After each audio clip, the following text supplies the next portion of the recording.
Our continued focus on safety transitions into our continued work with Safe Driving Summits, partnering with the LETC 43 Foundation, of which you've heard about many times. We've had our first two in this school since school year has started back. The summits were held at Cherokee Bluff High School up in Hall County, which was late in August, and then Central Georgia Technical College in Macon early in September. I want to thank Kathy Williams for being there and providing remarks at the Macon event.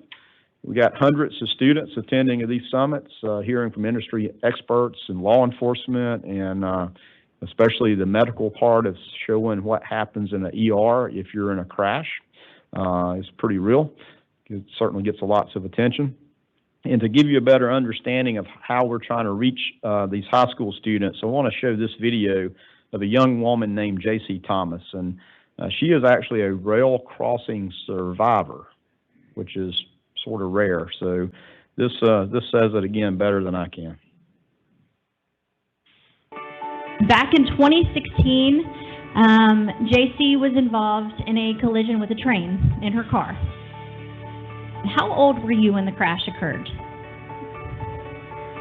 17.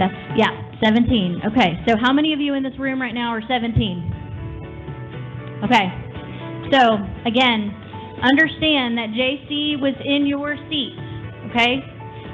She had dreams. She had ideas of things that she wanted to do with her life.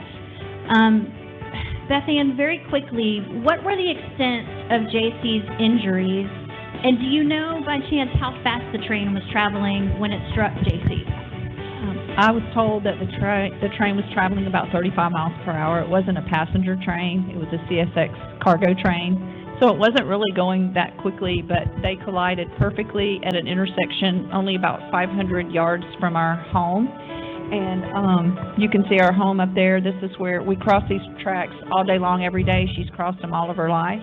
And they hit right in the middle there. The train did not see her, nor did she see it. We live in a rural area. We don't really understand why neither saw each other. And the extent of her injuries, actually the only physical injury was a broken collarbone. She had a little tiny cut on the top of her head, and all the rest was one of the worst brain injuries you can have, a diffuse axonal traumatic brain injury. We were told initially that she would probably never wake up or never breathe on her own again. But look at me now.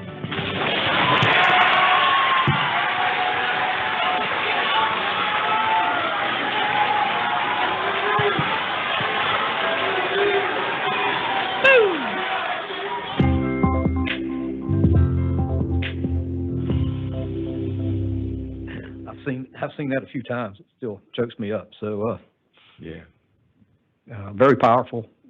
Certainly thank Katina Lear there. I told her she could be a talk show host. She's very good at that. But that impact, you heard those students, that round of applause. They will remember that. That's better than some, something we give out, some, koozie or something. But that sticks with them. So I want to thank, again, LETC 43 and everybody involved that makes these summits possible.